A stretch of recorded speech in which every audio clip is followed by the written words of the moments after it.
The Brussels Report podcast. Well, thank you very much. I'm going to talk about public finances in the Eurozone, but it's really could be considered public finances in the Western world, because very, very few countries are escaping that, whether you're talking about non-Euro using countries, whether you're talking about the United States, Canada, North America, a lot of the developed Pacific Rim countries. What we're basically looking at is a story about bad fiscal policy or suboptimal fiscal policy, which in and of itself might not be a huge problem. It might simply be, okay, you're going to grow a little bit slower as compared to some other countries. But when you marry it to demographic change, that's where I think you see a very, very grim long-run picture. And I'll go ahead and make a slight point at the end that it's not just fiscal policy that should be concerning us. And probably the chart to start with, this is from the Our World in Data website at Oxford University. And this is looking at social spending as a share of GDP. And not just, European countries. I have like the US in there, Australia and others, but basically starting in the 1930s and really accelerating in the 1960s, the social welfare state was created and expanded. And that has dramatically changed the size of government in Western societies. Before the welfare state, government spending consumed less than 10% of GDP in just about every Western country. Obviously, during wars, it spiked upwards. But the steady state, normal equilibrium level of government spending was way smaller than what you have in places like Hong Kong and Singapore today. So if you were to compare it to modern societies, it really was dramatically small public sectors back then. But as I said, the welfare state changed that. Now, this only goes up to, I think the last year of data officially was 2017 that they had in these charts. And so obviously we're not seeing the pandemic effect here, but the pandemic effect is actually trivial compared to something else, and that's the demographic effect. And I want to start by sort of observing that we probably all learned in school about the population pyramid, the idea that normally throughout history, our societies were fairly similar, where we had very few old people at the top of the pyramid, then you had a big generation of workers, and then even bigger generations of children. And who are the children? The children are the future workers. And so you had, with this population pyramid, you had the ability to finance a modest-sized welfare state. Now, whether that was a good idea or not, I have very laissez-faire sympathies. I don't think it was a good idea, but it could be a stable, well-run system within certain bounds, so long as that population pyramid remained in our societies. But something's happened.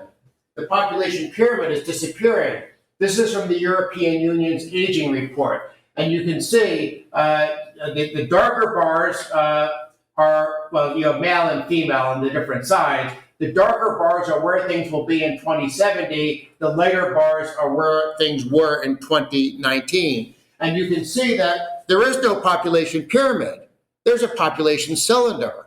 And that population cylinder, in some sense, will almost become an upside-down pyramid as we see more and more old people in our societies. And every time my hair gets grayer, I'm glad we're living longer.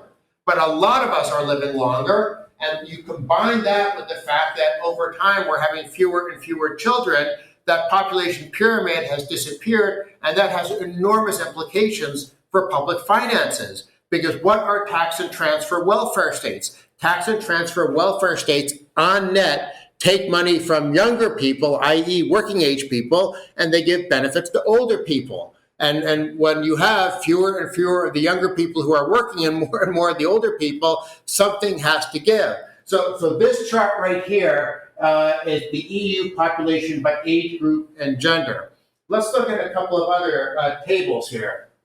This is the economic old age dependency ratio. You're not going to be able to read these numbers. Don't worry about that. I'll get to it in a second. So old age dependency ratio. Also from that same European Union aging report, the economic dependency ratio. So one is how many old people are there compared to the working age, and then the other one is how many people are just broadly speaking, including like children, are depending on the working age population. So, and you'll notice that I've highlighted in red underneath. Well, you probably can't see that. You might not even be able to see this. But what you're seeing here is that the old age population ratio, old age dependency ratio, goes from 46.3 or 44.7, depending on whether you're looking at the Eurozone area or the European Union as a whole. By the time we get to 2045, it's in the upper 60s. And then if you go out to 2070, it's getting over 70. And if you look at the total economic dependency ratio, what are you seeing? It's going from about 120 to 136 to 140. So what that basically means is that that chart that I already showed you at the very beginning about how social welfare spending has increased dramatically over time, keep in mind it's going to get much bigger, or if you're me, I would say much worse, a much bigger problem. But whether you think it's a good thing or a bad thing to have bigger government, we're going to get bigger government, significantly bigger government, consuming a much greater share of GDP in all Western nations, European Union nations, Eurozone.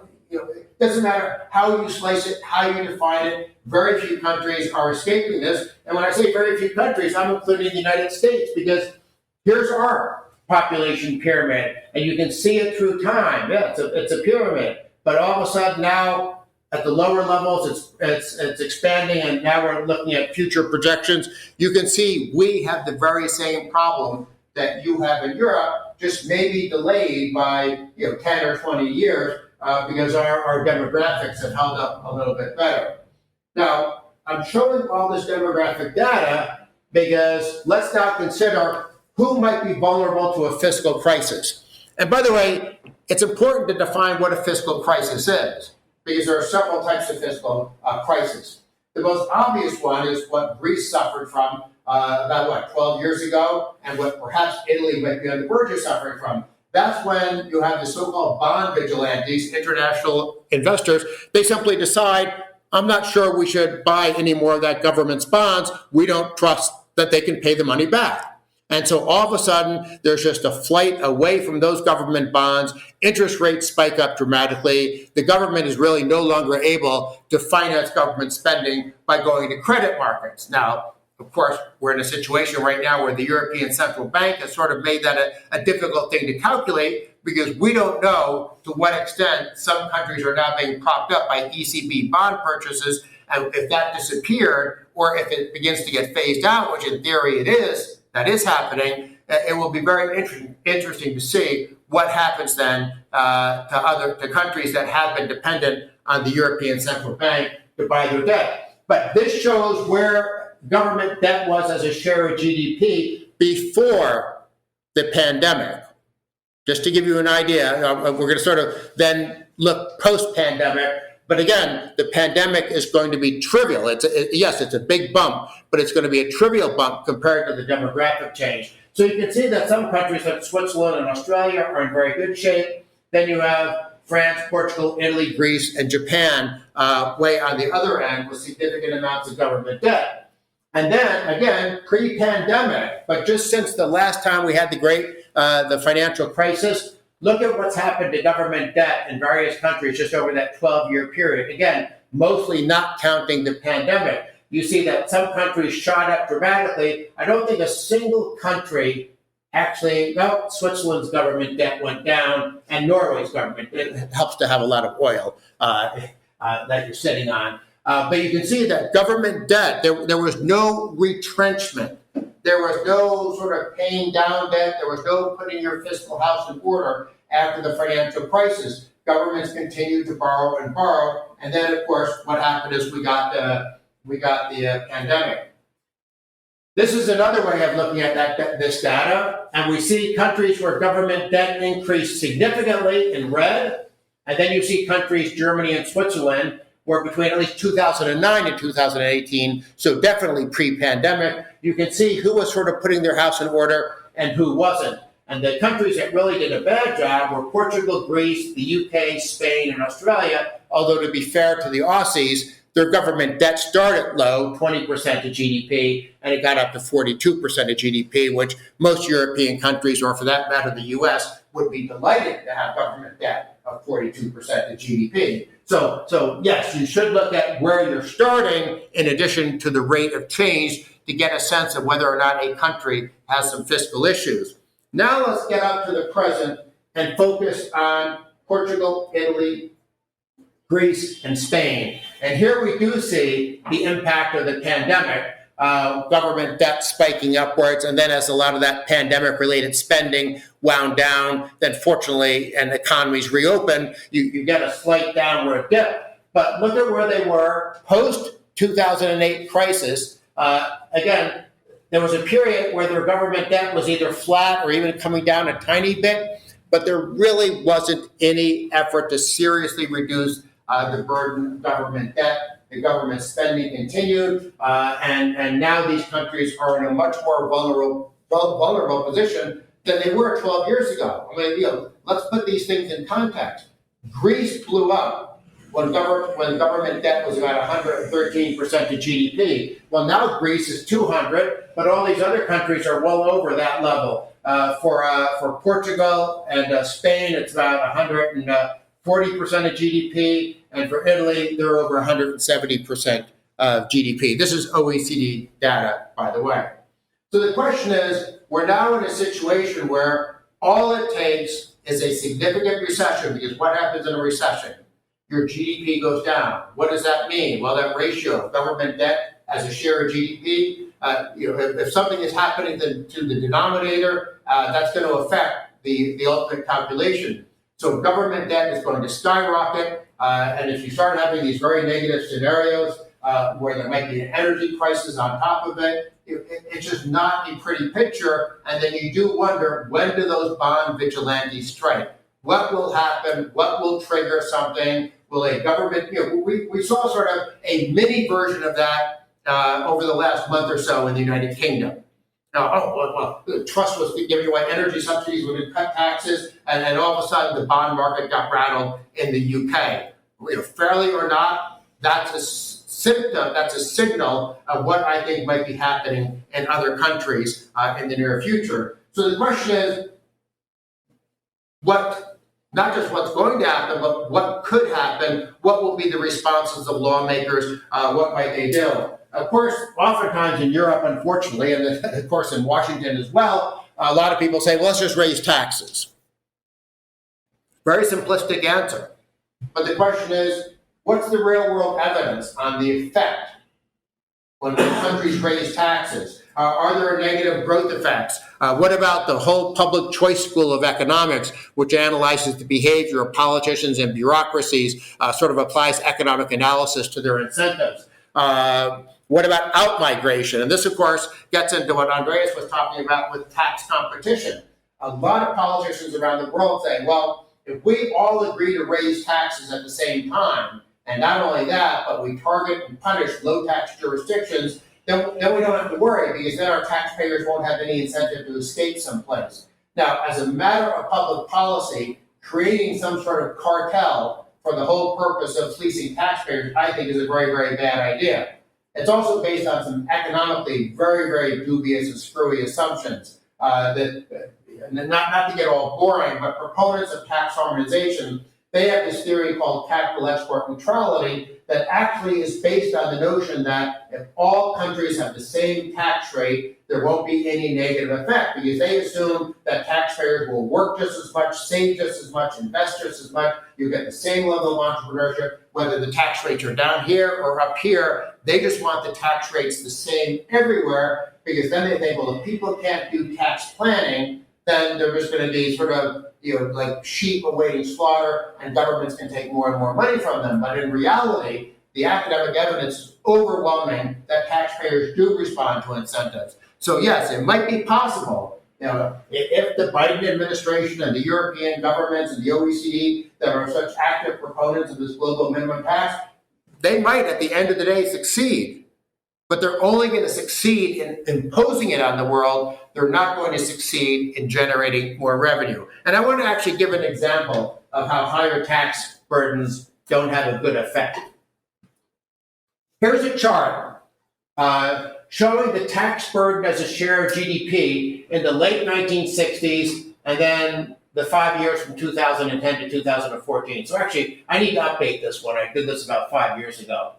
So you can see that between the late 60s and the early part of last decade, the tax burden in the old EU 15, that's what I'm looking at here, the old EU 15, the tax burden increased by 10 percentage points of GDP, mostly because of the value-added tax, but other factors as well. So a significant increase in the tax burden as a share of GDP. Well, this is what debt was as a share of GDP in the last 5 years of the 1960s on average.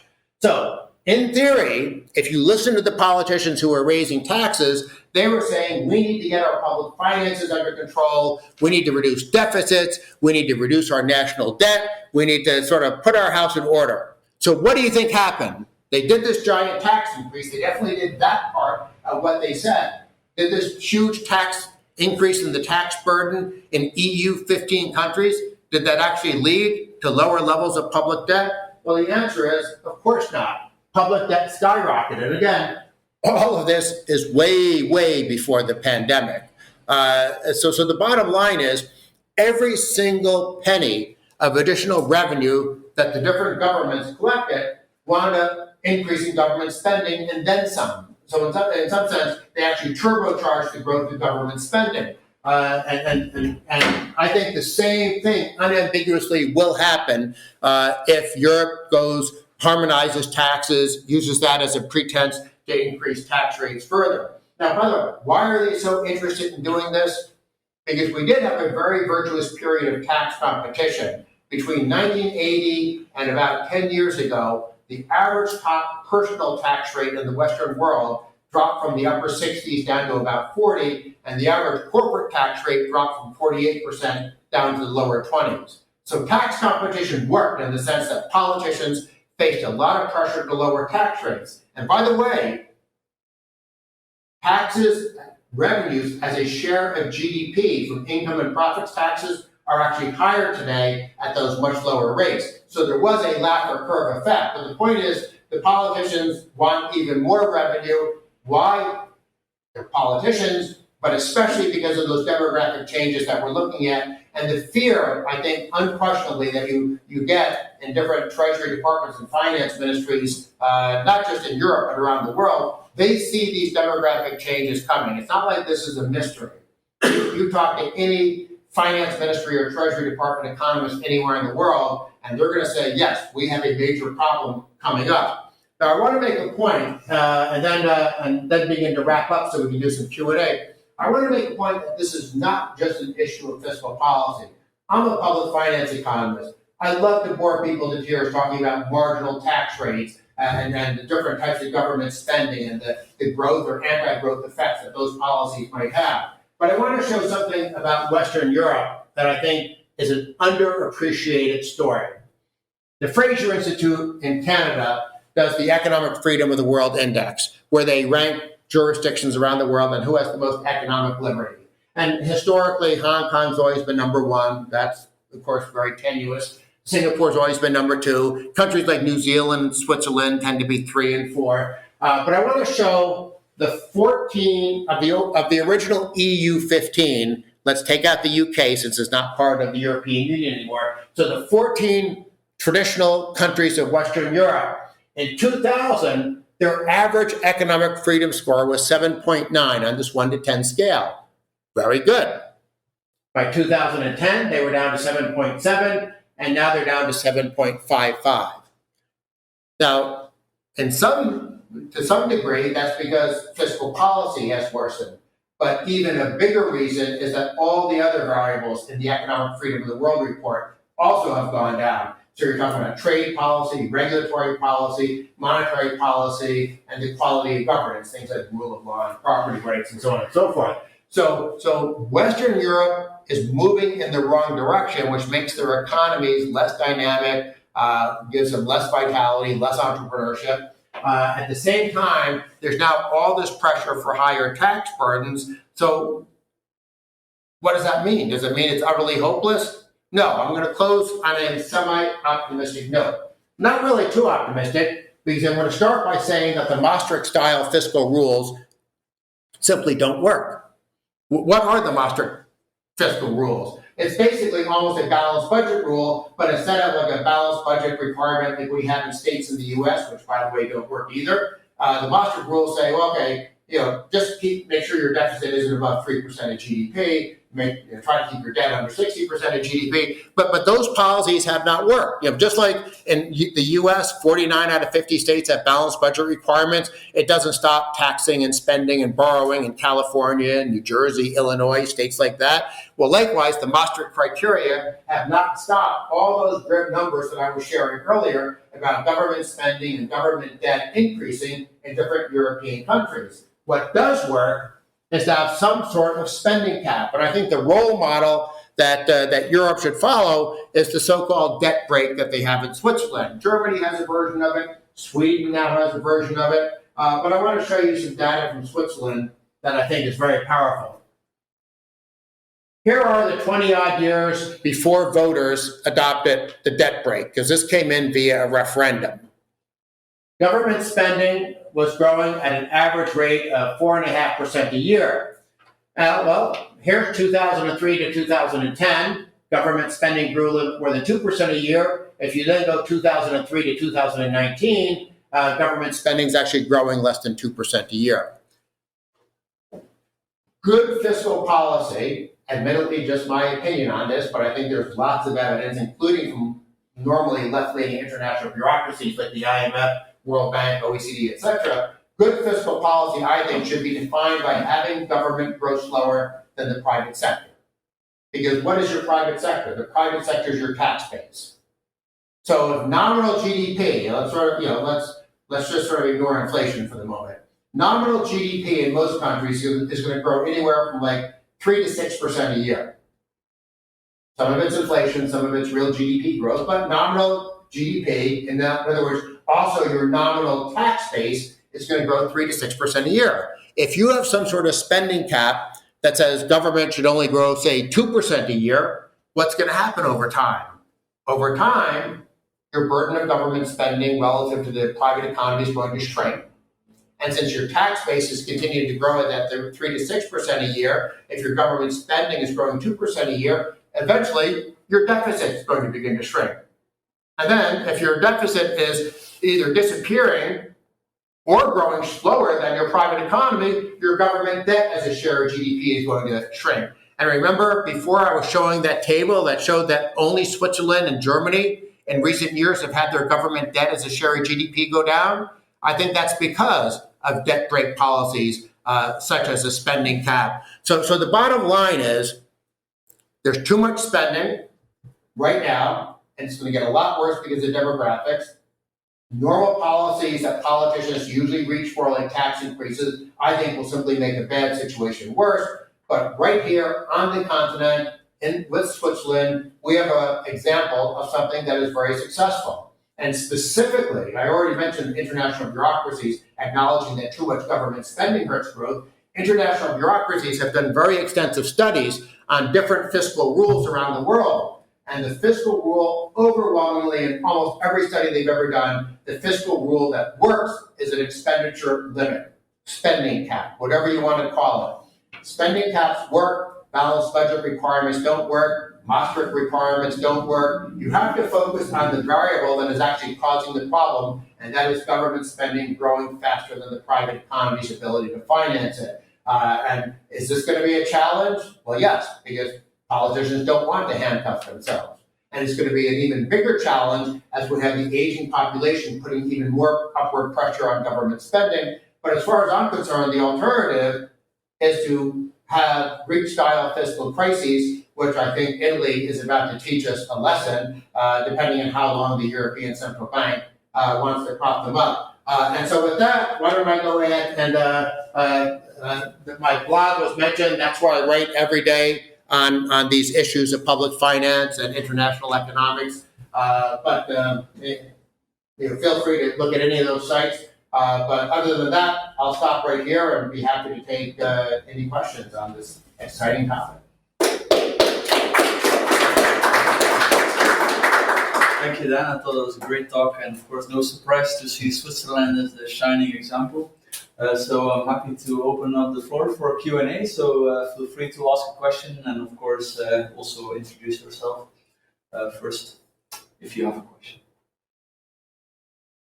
Yes. I have a question. I study social sciences at the university here, and I learned a lot about the Bretton Woods regime. And I was wondering why you argue that expansionary fiscal rules actually detrimental for economic growth, whilst during the Bretton Woods regime there was an insane investment into a very sustainable project that then led to incredible growth. The Bretton Woods regime was mostly about maintaining the system of fixed exchange rates after World War II, and that broke down in the early 70s. And now countries all have floating exchange rates. I'm not a monetary economist. My gut instinct is I prefer floating exchange rates because the amount of effort it would take governments to maintain. If you have fixed exchange rates, every government basically has to have the same monetary policy, and I think that's just unrealistic. But whatever your views are on monetary policy and the relative value of fixed versus floating exchange rates, I don't think that makes a difference when we're talking about what's the ideal fiscal policy. Now, there is a connection, obviously, if you have central banks financing government spending, which, again, there's a big debate going on right now. Is Italy being propped up solely by the European Central Bank? What would happen if that support disappeared? Would Italy have a Greek-style fiscal episode? And we just don't know yet. And a lot of people are watching that very closely, including some major money people, not just policy wonks like me. Obviously, if you get to a really bad case scenario where you're Argentina or Zimbabwe and you are using your central bank to basically print money to finance your government budget, it's pretty unambiguous that leads to very, very bad results. Is that what is happening in Italy? I don't, I like to think that it's simply a transitional thing and that the goal is to actually have Italy then stand on its own 2 feet as all the pandemic stuff winds down. And by the way, I suppose I should say, since I mentioned briefly monetary policy, the reason Western economies are suffering inflation is not because Joe Biden's stimulus plan. I didn't like it. But the reason the U.S. is suffering inflation is because our Federal Reserve, starting in the spring of 2020, because of the pandemic, almost a year before Biden took office, our Federal Reserve increased its balance sheet by $4 trillion because they panicked. They thought, oh my God, this could be 2008 all over again. Now, the initial panic, I can understand. Everyone was afraid that everyone was going to die, financial markets would lock up, so the Fed thought, we're going to just flood the system with money. The European Central Bank did the same thing. The Bank of England did the same thing. But the problem is, once we got to the summer of 2020 and it sort of became obvious that everyone wasn't going to die, and then as it got into the fall of 2020 and everyone knew the vaccines were being rolled out, central banks didn't start unwinding all that easy money policy. Now, why did they not unwind it? Well, I think politicians like easy money because at least when the bubble is blowing up, it feels good. Oh, look at this financial markets, they're going way up. Look at how easy it is for people to find jobs. Look how easy it is for businesses to get capital. So it always feels good when you start the inflation. It never feels good when the inflation then spreads throughout your economy. You have bubbles, you have rising consumer prices. So I'm getting a little bit far afield from your original question, but the bottom line is that the relationship between fiscal and monetary policy is only direct when you do have a government using the printing press of the central bank to finance its spending. That's largely has not been a problem of the Western world, although Italy might be a case where at least in the short run, it is being propped up. Yes. Yeah, I'm Max Caldo, and I work as a tax advisor at EY. I was a bit late, so apologies if you've discussed this while I was not here. But you mentioned inflation. Do you see any effect of the inflation that we're seeing now towards long-term government debt output, right? Because what I've been taught at economics in high school is always one great thing about inflation is that it effectively reduces your debt.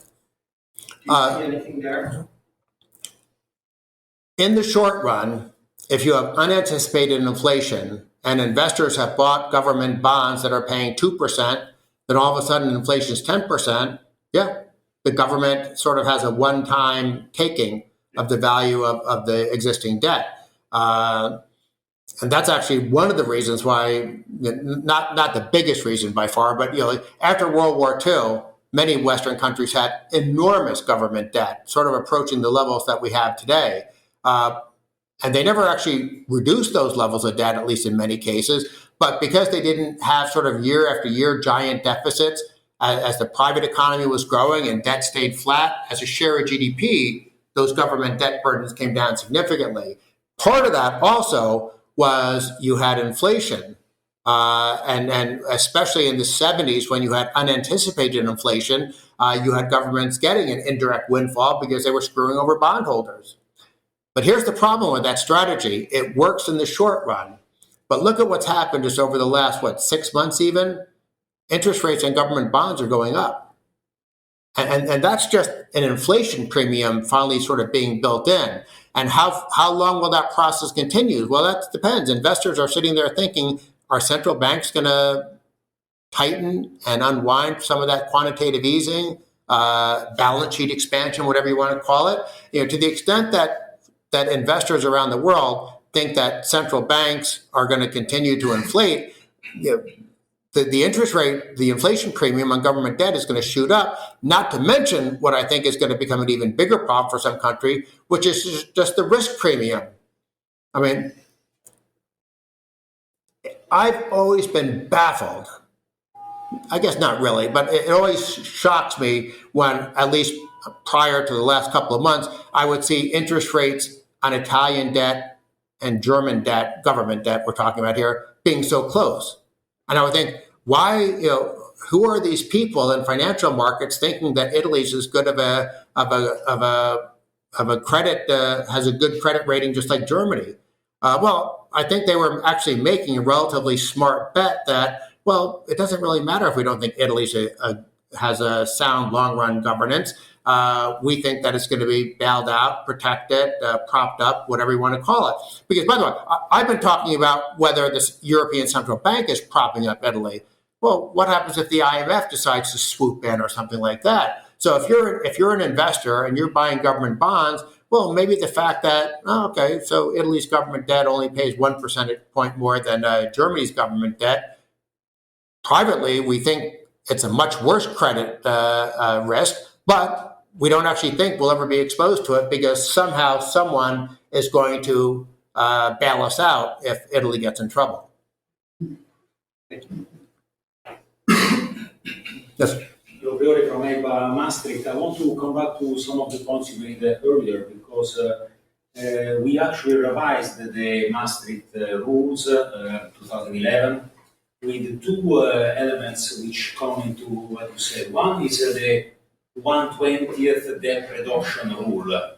So we take 1/20 of the excess debt and every year we take it down for 1/20%. And it's a rule that is still existing. And the second one is the government expenditure having to grow less than the potential GDP. So these two rules are already part of the frame of what we revised in 2011. Of course, you know that the rules will be revised, I don't know, at the end of the year, beginning of next year. And we hear that some of these rules might be abandoned or revised substantially, including the debt reduction rule, because they're not realistic anymore. Well, I mean, what is your view on this? Should these rules be kept or revised, or how, you think? I've always been under the impression from people I've talked to that in terms of enforcement, it's like the balanced budget rules you have in different American states. I know at times there have been issues of whether the European Commission was going to have enforcement proceedings or whatever it is you call it for countries that are violating the Maastricht rules. My impression from afar is that they're just not meaningful enforcement of these provisions. And be very interested to learn otherwise if there is has been some effective implementation of that. Because everything I've seen, and admittedly I spend 90% of my time on the U.S. rules and very little time on the European rules. But it's one thing to have a rule as a concept. The enforcement is the key thing. And I think in Switzerland, maybe because they actually changed their constitution as opposed to just a law, and maybe because it went in with an 84.7% vote of Swiss people, maybe the politicians just feel that even if there was some way for them to get around it, they don't. And by the way, it did include an emergency opt-out, so they had spending above the allowable trend line during the pandemic, but there's a specific clawback procedure. And I will be very interested to see, will the spending actually get clawed back over the next 3 or 4 years? Because I think it's based on a 5-year rolling average, if I remember correctly. But again, my impression is that what they have in Europe, even with some of these additional elements that you talked about, it's just never been meaningfully enforced. And I gather the enforcement is if the commission actually takes action against the country. And do they have to, I assume they must have some level of discretion and they simply don't do it, especially when there's something like a pandemic. I'm just going to make that last point. Mm-hmm. Excuse me, my voice is a bit hoarse, too, Coach. It's an equitable application of the rules is the issue. And it is because the latitude which is allowed is allowed. And if you actually, I suspect in the case of Italy, the rules will be much more sharply applied now that the favoured person of the ECB is no longer running the show. There was one thing that struck me at the beginning, and it was from the contribution very outset. Why is it that globally the significance of tax sovereignty is no longer an issue? I ask this because for 9 years when I was minister in Ireland, over a 9-year period, felt myself being more and more and more removed from my colleagues in councils when I insisted that our tax sovereignty rules in Ireland, where we have competitive rates, should be respected.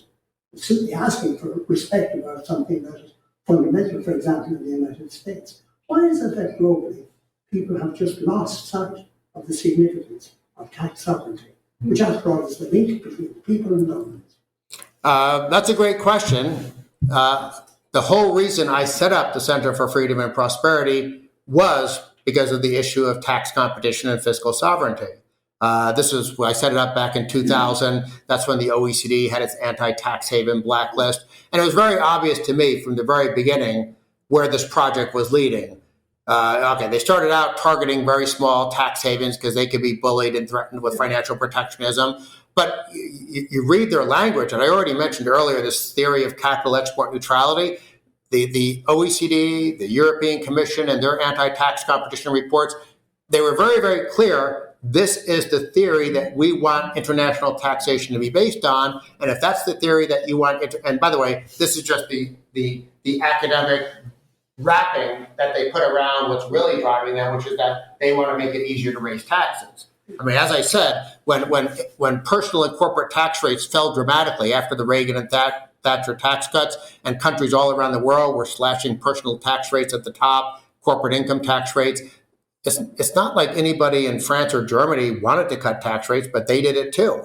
Why? Because of the pressure. You were going to lose investment, entrepreneurship, jobs if you didn't sort of join the race. But governments have never liked that, and that was the whole genesis of the OECD's so-called harmful tax competition project, and it's the whole genesis of the global corporate minimum tax. And there are lots of other ideas. And by the way, if the global corporate minimum tax ever gets in place, rest assured that it's just a matter of time before they want to do the same thing on personal taxes, capital gains taxes. I mean, heck, at the end of the day, they might even want to do stuff like that on wealth taxes, capital gains taxes, you name it. And so I think this is a vitally important issue. I was very disappointed when Ireland signed on.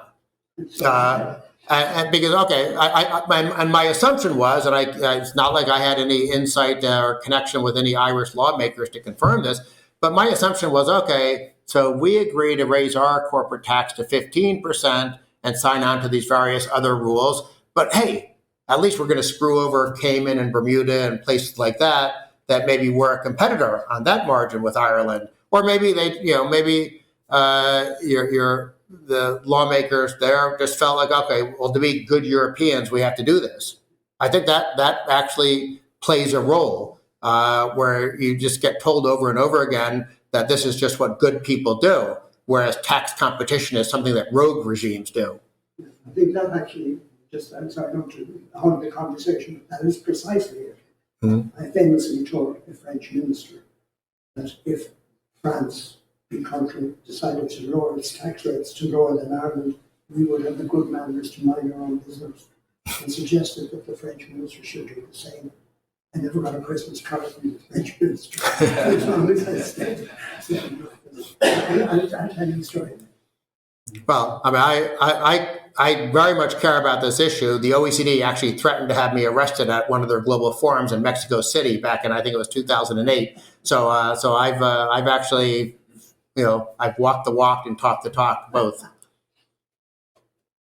Any other questions? Yes. Alexander Rengley, Swiss mission. So full disclosure, we did not sponsor this at all. And to be honest, I did also expect to hear this much about Switzerland during the presentation. But I mean, I'm happy to offer any comments. But I mean, you're perfectly informed about the debt rate instrument which we introduced at the beginning of the 2000s, notably on the back of continuously rising debt, and you also mentioned that 85% of the Swiss population were in favor of this. So it's not a center right or an issue which was only supported by part of the population, but it really is carried. I guess the other important aspect is that it's also very hard to raise tax rates in Switzerland. Because these are federal tax rates are also fixed in the constitution, so you would need double majority of people and cantons change them. But having said all that, I mean, a debt rate instrument doesn't get you around other difficult choices, i.e., especially when your debt is already high, how to reduce debt. So I guess you mentioned the social spending. You could either cut benefits, which is very unpopular, politically speaking, or you could, I guess, increase retirement age, which is also not very popular, as we also know in Switzerland. So which of these, traders, as an economist, do you think is the way to go? I mean, is it more about reducing benefits, which many people will argue will also have knock-on effects on growth? Is it inevitable that we all need to work at some point till the age of 70?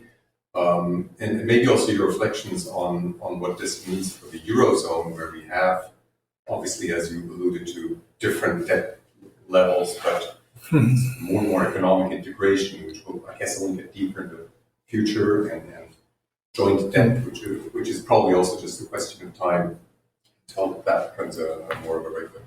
Well, as a Heritage, Cato, Center for Freedom and Prosperity economist, I obviously have free market, small government sympathies. But let me note something here.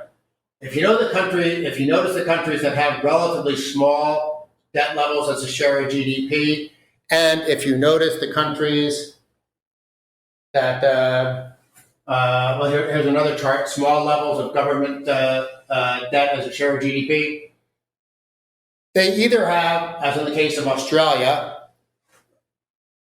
basically a wholesale private pre-funded retirement system as opposed to a pay-as-you-go tax and transfer government system, or like Switzerland, actually Sweden is partly like Australia, but Switzerland, Netherlands, have significant occupational pensions, which is basically pre-funding private retirement. So when you're looking at what's driving the long-run spending problems in countries, I showed all the data about it's how the aging of the population. Well, obviously, if you put in policies sooner rather than later that shift people toward pre-funded retirement mechanisms, I think that helps to solve the problem. doesn't solve the health component of a higher age-related spending that governments are dealing with. That then opens up a whole different kettle of fish about, what's the best system. And we obviously have very high costs in the U.S. With a huge amount of third-party payers, so we're certainly not a role model for anyone.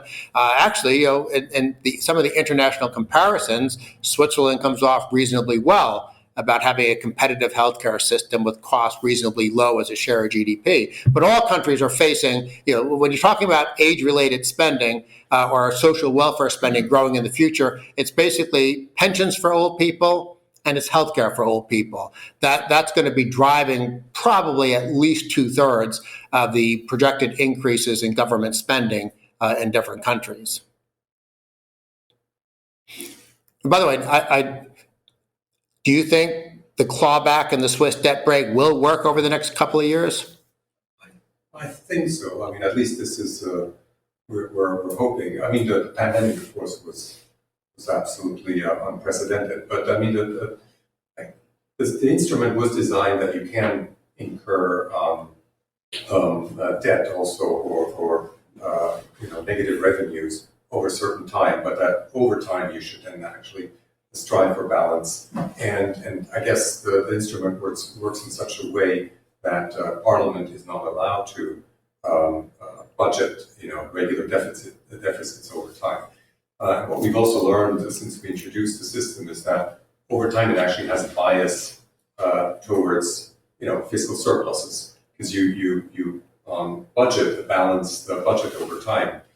But as government agencies never actually, by definition, at least in our country, can never, always use up every single franc which has been budgeted. They'll always have some leftovers, and those have not been carried over. So actually, that has contributed to a falling debt to GDP. But of course, now it is, there is a big question around how we can reduce this debt, for how much longer we will, the pandemic debt, how long we will keep it.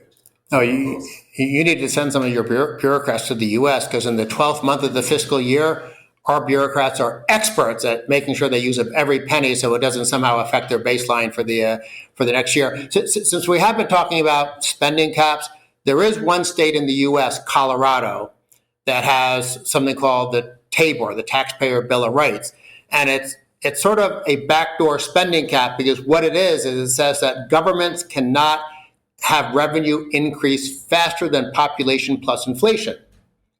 That, combined with a balanced budget rule, means that government spending can't grow faster than population plus inflation. So if you were to look at the 50 states in the U.S., there's no question Colorado has far and away the best fiscal rule. Now, just like in Switzerland, you can have a vote of the people to raise taxes. It seems like every 2 years, Colorado has major initiative and referendums where they can do that. And by the way, didn't Switzerland just vote to have a small increase in the VAT to do something about retirement spending? Yeah, so it's not impossible to have bigger government with a spending cap and a vote of the people. It just means that lawmakers actually have to make, or interest groups need to make an effective and persuasive case to their voters. And the same thing happens in Colorado. Some TABOR restrictions, especially on the local level, are overridden where the voters agree to let politicians temporarily increase spending faster than inflation plus population. So inflation plus population is a very simple rule for people to understand, probably a lot more simple than trying to explain the intricacies of what the 5-year rolling average for the debt brake. But the bottom line is, compared to the balanced budget requirements that don't work, the TABOR rule in the U.S. does work. All right. Unless there are any other interventions. Yes, of course. But do you think will really happen if the politicians in the Eurozone have to deal with the crisis in Italy and other countries? Because do you think they will accept a high inflation rate for a longer time? Maybe not 10%, but 5%, or will they raise the pension age faster than they are doing now? Or what do you think will really happen? If you look at the policies in the past, what would be the reaction in the future? On my blog, yesterday and today, I had a 2-part series about Italy and a government debt crisis. And the first one was just sort of explaining the numbers. This is why they're poised to have one, depending on what the ECB does and for how long they do it. And the second part, that was today's column, was saying that there should not be a bailout. In other words, I made an explicit argument that it's better to have a default than a bailout, because a default contains moral hazard. And I used, the whole reason I had this chart was because I created it literally this morning and used it in the column, and I made the point that, if Greece had been allowed to default back here, I don't think you would see, well, you wouldn't see certainly the Greek debt shooting up, but I also think you would have had less debt in these other countries as well. Because all of a sudden they would have thought, they let Greece default, maybe they'll let us default as well. And investors would have said, they let Greece default, we took losses on lending money to the Greek government, maybe we shouldn't be so quick to lend money to Spain and Portugal and Italy. And by the way, France and Belgium are not that dissimilar to these countries, but I put them in they're sort of the second wave. These will be the first wave countries if everything goes to hell. France and Belgium would be the second wave. So it's sort of like different dominoes. When do they fall if there's some sort of economic and fiscal crisis? Now, there's no question that a default does damage. No one's going to lend you more money if you default. So overnight, you have to go to a balanced budget rule. Now, that might not be a bad thing if you're Italy or some of these other countries facing, you've been spending yourself into crisis. Okay, maybe stop. But also, it's going to hurt all the investors that foolishly bought the Italian government bonds, including probably a lot of Italian banks that overnight become bankrupt if there's a default. So you will have people at the ECB and at the European Commission, at the IMF, the same troika that got involved with Greece, which is, of course, was much smaller in terms of potential global effects. So if Italy was to default, and I think it's the third biggest debt market in the world, you're going to have a lot of people who are going to think, oh my God, in the short run, it's going to be such a mess. We have no choice but to intervene, bail out, prop up, whatever you want to call it. I just think that in the long run, that means you get more debt. You wind up having bigger problems. Your long run problem becomes much greater. That's why I was a big fan of letting Greece default back whenever. I think it would have avoided the current mess that we're potentially about to face. But I guess on that cheerful note.